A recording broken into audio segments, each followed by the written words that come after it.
All right, so this video is about the free guitar.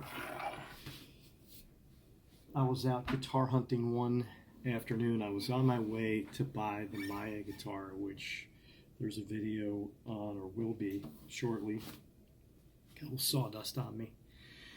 And somebody was selling this guitar right here for $150 on the World Wide Interweb. It is a Honher guitar. I had never heard of Honher. I ended up buying a second Honher. It says it's established in 1857, and this one was handcrafted in Indonesia. And I'm not going to give Indonesia a hard time because they actually did a very good job on one of the, I guess they have some really good shops over there. So Epiphone has their Masterbuilt guitars over there. And I will absolutely buy another Masterbuilt. I had too many guitars right now, which I'm in December of 2021. And I needed to sell something. I needed to sell actually a lot of guitars because I went on a guitar buying spree ahead of me wanting to do this YouTube channel. I just bought way too many guitars. And I'm finding out a lot of the guitars, I was buying them off like online auctions. And some of these old guitars, they come in with a lot of problems. If you're not willing to work on it, or you don't know how to, or whatever, then you're probably going to end up with a guitar you regret. Because you spend a couple $100 on a guitar at an auction, you're going to pay $40 for shipping maybe. And then if you get a guitar that comes in unplayable, and I'll show you some because I'm going to be working on them. Like this one had an issue. So now you can see my Horrible Frankenstein bridge repair. And I want it to be better because I was thinking, maybe I got this for free and I could put the bridge back on and I could sell it. The problem is that the top layer of the laminate was delaminating.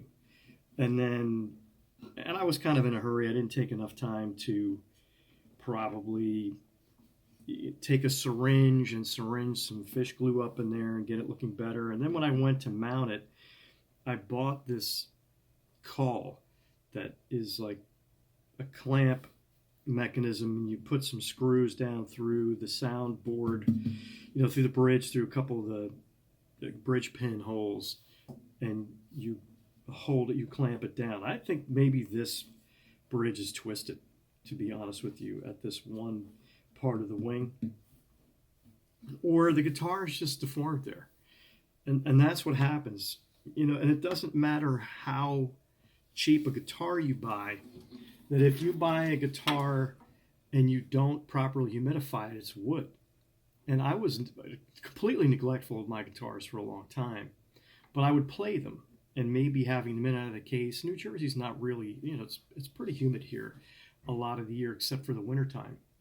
So somebody wanted $150 for this guitar, and it had a significant issue in that right here on this side, there's a crack. So you can see it now, where it was starting to delaminate. And when I took the bridge off to fix it, because it had popped at that point of this wing, there was nothing I could do at that point because this is starting to delaminate. And then taking the bridge off to reinstall it, because you can't leave it like that. As you begin to tune it, it continues to pull on the bridge, and you end up with unplayable guitar that never stays in tune. And the more you try to tune it, the more it pulls on the bridge, and then it constantly goes out of tune. So right now, I'm trying to get my whole camera set up here, right, where you can see the guitar and blah, blah, blah. It's playable now. So I had to do two things, or three things, besides reinstalling the bridge. I had to trim the bridge saddle, and I had to adjust the truss rod. And now we have a playable guitar. I mean, it's not a shredder. You're not going to be doing a whole lot of, really fast leads down here,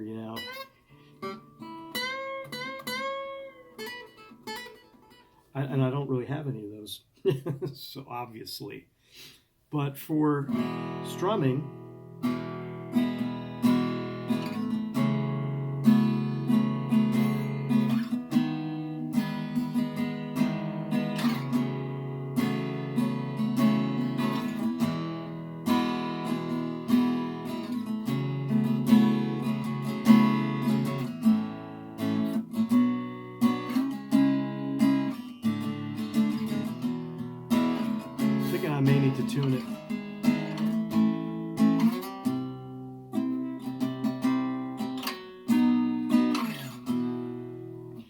I took a free guitar that was broken, and it was, you know, you could see it's not an unattractive guitar. It really isn't. It's just an inexpensive guitar. And that's part of this channel. The idea is, you know, you can buy inexpensive guitars that play well and that sound nice.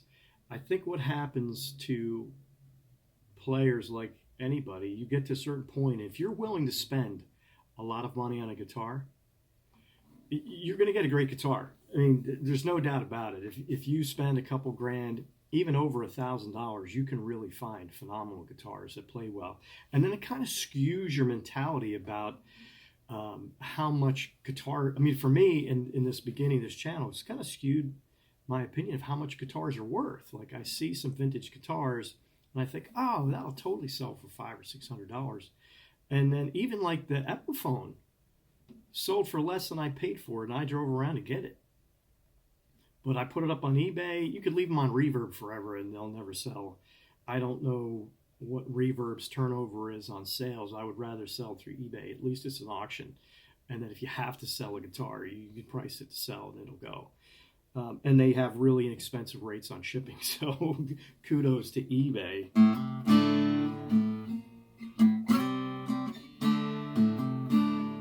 Yeah, it's a little out of tune. So I'm going to pause this. I'm going to tune it up. Actually, I don't know if I should go into Open E. Maybe I'll go into Open E and have a little fun with this guitar, but I don't. It's only been 24 hours. I used fish glue to glue back down the bridge.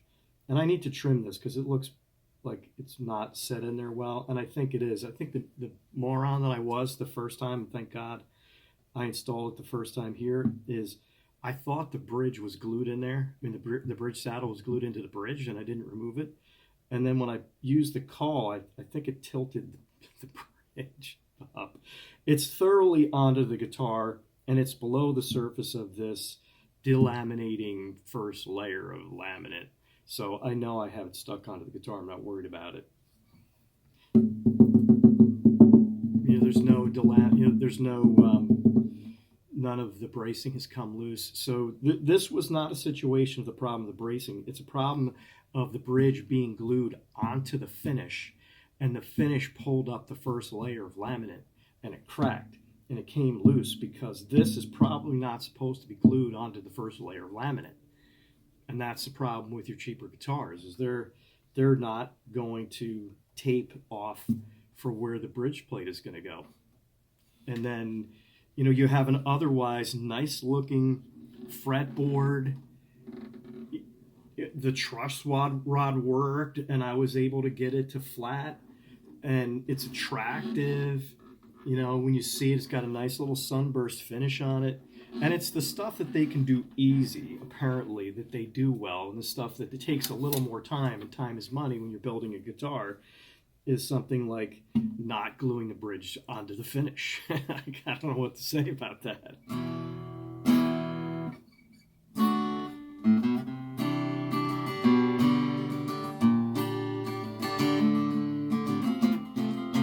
Sorry, first playing of the day.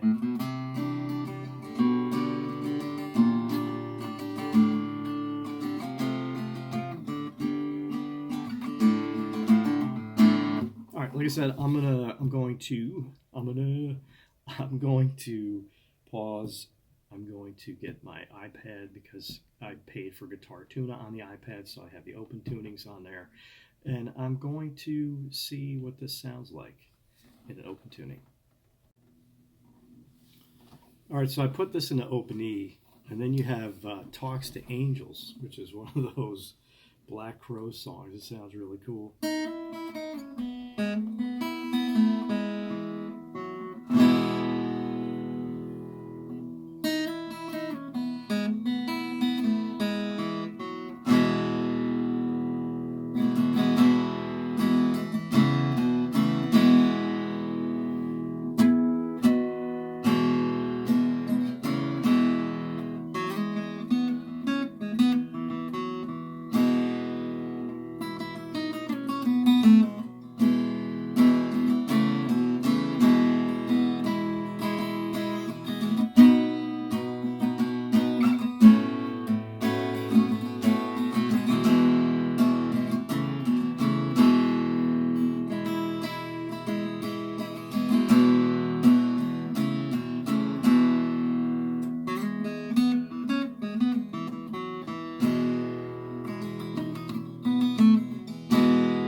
Okay, so it's sort of the Black Crowes, sort of. I'm just starting to learn that song from Marty's version, Marty Schwartz from Marty Music. No offense to Marty for my playing. I'm working on it. This was a hard one. I was trying to do a video with a different guitar. I was going to say a better guitar, and it is a better guitar. And that's really kind of cool. This didn't really hold up as well as I thought it was going to through some of the open tuning. Didn't sound quite as nice as I was hoping. And this really puts it in the wheelhouse of, I think this guitar new is going to run you somewhere in the 300 plus range, maybe 350. I don't even know where Honher or dealers are. I've never seen them at Guitar Center by me, so I have no idea. But what I will tell you is, look, I have a vintage Alvarez 5061 that I was actually had up on an auction, and I'm going to need to reapply the bridge. So I'm glad I had one experience with this call first before I attempt what is arguably a much nicer guitar. And it sounds awesome. Like right now, the bridge is glued down. It's not going anywhere, but I wouldn't sell it to somebody with the bridge delaminating. I think that's a bad form. I actually had sent out a Walden once. Not a Walden. No, I had a Larrivee. Walnut, that's what. It had a walnut back inside. It was, I think, a matte finish, like a D03 or something. Really nice. And I had no idea there was any issue with the bridge at all. And unfortunately, I didn't detune it when I shipped it to the guy. And when he got there, he showed me a picture of the back of the bridge was starting to come up. He's like, "You intentionally sent this guitar to me like this." I sold it through Reverb. I was like, "Dude, why would I send you a guitar that I knew was broken that you have a right to send back to me that I have to pay shipping for and I'm going to lose money on?" And then I took it to my local guitar store, and they did a shitty job reapplying the bridge. Worse than this. I mean, the problem with the job I did here isn't really me necessarily as it was the fact that the top was already delaminating, and it's my first time. But the guy, instead of taking time to cut the finish off here, I think he just popped it, and he ended up taking some of the top wood with it. I was like thinking, I could have just planed the bridge off the guitar and not ruined the top. It cost me like $350. So it cost me to have them fix it and not fix it, and you sign a waiver that says, "Oh, sorry." And then, so they don't fix my guitar. I mean, any retard could have popped the bridge plate off and taken the top wood with it and just glued it back down. That wasn't why I took it to a luthier. And I'm not the kind of person who's going to argue that much with somebody like they ruined my guitar. This guitar's playable, that guitar's playable. Somebody bought it. The guy was a traveling musician. It sounds great. He was like, I'm going to use it gigging. So he wasn't so concerned about the look of the guitar. But I was not happy with my guitar store. And that's why I'm learning how to do this stuff. Because some jobber, unless he's a luthier and you're willing to spend the money and the guitar's worth you spending the money, sometimes you're better off if you have the tools. There's $25 for this call that goes through the holes of the bridge and into the body of the guitar. And I used a piece of, not this, but I used a piece of mahogany as the back plate for the clamping mechanism to work, and it glued this up fine. The fish glue worked fine. I'll let you know about the progress of it. The problem here is just that the top is bowed, and I'm going to spend $100 on some TJ Smith or something. Has he's got a couple of aluminum plates that you can use with heat to get the bridge, to get the body of the guitar to remove the bow, so you can have a normal guitar body again, and then the bridge doesn't have to be messed with in order to get it to glue properly to the top of a guitar. So I do intend to continue buying guitars. If I buy a vintage guitar, I'm not going to be so afraid it has a bow on it if I have that thing that I can use to fix a damaged body of a guitar, and then we'll see how it goes. So like this guitar sounds okay. I mean, there's nothing wrong with this guitar now. It didn't sound as pretty as I expected it to. in playing what I think is one of the nicer guitar, songs to play on a guitar to make the guitar sound nice. So somebody just came in the front door, so I paused the video. I'm going to put it back in standard tuning. And you can see we went all out on our tree. We have a Maine Coon cat, and he's just big, and he's still young enough. Last year we had it up, and he was knocking stuff off the tree and breaking like the glass balls, and you worry about the cat breaking a glass ball and then injuring himself trying to eat some of the stuff. So we don't have any ornaments on the tree. Fortunately, it comes lit, and that's a good thing. I was just thinking about a guitar like this. It sounds okay. Playing at the top of the neck, playing fingerstyle stuff.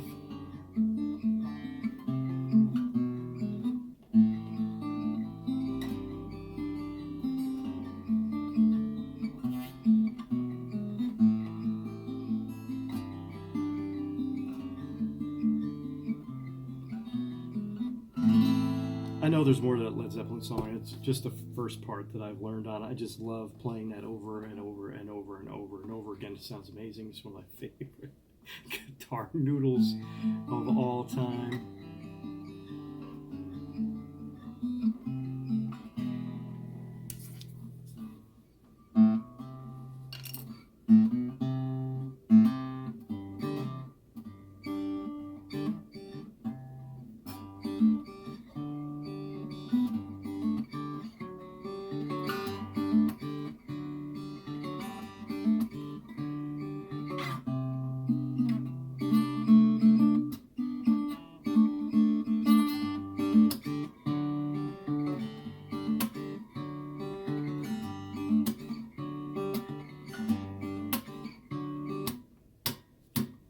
Doesn't sound as good as when John Mayer plays it. But anyway, that's this Honher guitar. This is the model HW300G BS. This is not as nice as the Honher that my cousin got. It is just night and day. The made in Japan version from the 70s, it had what may have been a laminate of Brazilian rosewood, and just sounded better than this. It was a little mid-rangey for me.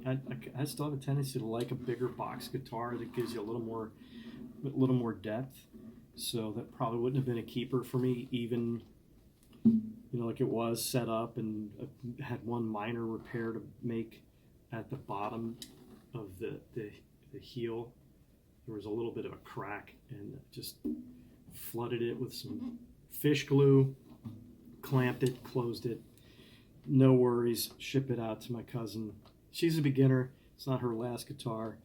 And I do think I probably will put some more of the Ernie Ball Paradigm lights, the 10 to 50.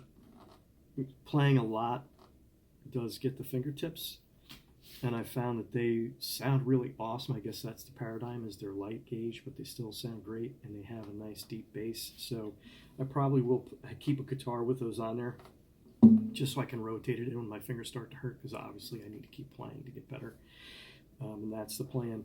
So I appreciate you hanging here with me with this the Freebie, the free guitar. If they're free, if you can fix it, it's not free. You need to buy tools, right? It's $25 on a call. I mean, if you needed to put in a new bridge saddle, there may be like $10 for a bone bridge saddle. If you have to buy a bridge, the bridges themselves, you can probably buy like pre-cut for $8 or $10 or $12. You can buy a Stu Mac one for like $30. I have another guitar that I arguably shouldn't have bought from Japan. I probably could have sent it back, but I don't want to. It is an imitation of a D55. It'll end up on the channel, and it needs work. And so getting a free guitar or an inexpensive guitar that you can work on to practice prior to trying out these same skills on a more valuable guitar that you don't want to mess up, that you really don't want to leave ugly, to me was a good plan. I learned some things. One of the stupidest things I was doing is the pins from the call were kind of really tight into the hole, and there's an Allen key, and and I realized it afterwards, I was trying to tap them out with a hammer. I used a rubber mallet, but I was like, dude, what are you doing? You don't get to hammer onto the top of a guitar body. What the hell is wrong with you? So I figured out that I could unwind them back out of the peg holes. And like thinking back, I was like, holy shit, I could have just completely destroyed even this Freebie guitar, which really cleaned up, looks nice. I mean, it came in dirty as shit. It was in some guy's garage, and he was perfectly a gentleman about it when I showed him that it was broken and that it wouldn't play, and for $150 somebody'd have to spend probably $2 to get it back to playable, and it would still be this guitar with a cheap laminate top that was delaminating. So all in all, no harm, no foul, good practice, a guitar that sounds okay I can leave in the stand when the company comes over, and if somebody picks it up and they could El Kabong it and I wouldn't miss it. So all good. And at some point, the nice thing about a guitar like this is you can just gift it to somebody. It's free. I got to practice on it. It'll play. It'll hold a tune. I set the action up. Nothing wrong with it. And if somebody says, hey, I'd like to learn how to play guitar, I'm like, well, you can take this guitar. You can learn how to play, and then when you're ready to upgrade, call me, and we'll help you find a guitar that will be the next level of playing for you. But when people aren't sure if they want to play, the worst thing to do is hand them a guitar that's set up improperly. My brother bought a Taylor. Taylors are usually set up really nicely, but he got the 114, and for some reason it wasn't set up properly. He never really liked playing it. Subsequently, you can spend $65 to take it to your guitar store and have them set it up for you, which means make the action playable, make sure the intonation is correct, which I don't have the idea of how to do yet. But at the end of the day, for me, it's if the guitar is playable. I'm not really going to be messing with the bridge saddle and affecting intonation. I know more of that probably occurs on electric guitars because of the way they're set up. So again, free guitar, no worries. Probably if I decided to keep it or I was going to give it to somebody, I would put in new tuning pegs. One of the tuning peg is a little bent, so the high E string is kind of tight and it doesn't really want to wind properly, and I don't know, maybe the hole was cut in properly and the thing is just not seating, the gear is not seating properly. But that's this one. I'm going to be showing you some other guitars, better guitars. I purchased a LeBlanc. It sounds great. I think the only issue with that guitar is there's like no break angle between the bridge pins and the bridge saddle, and I'm going to try to remedy that. And again, I probably paid less than you should for a guitar that sounds this nice. It has kind of a Frankenstein headstock. I'm going to do a video on it right away so you can see it, but it sounds amazing. Like compared to this, it's night and day, and I'll play them together. But this guitar, it sounds nice, and for a beginner who wouldn't really hear the difference, at least it gives good guitar sounds, and that's no big deal. But this LeBlanc is really cool, and I'm debating whether or not I want to make the headstock look like a Martin and maybe practice some inlays on it and end up sending out this, fix the intonation and the break angle problem on the bridge because there's not enough tension. It's kind of sliding across the top of the bridge saddle. So I'll see if I can fix that. But other than that, it sounds really nice right now. Peace. Got another video coming up. Stay tuned. Subscribe. Like. Share. I'm trying to build a channel. I hope you enjoy it. Merry Christmas.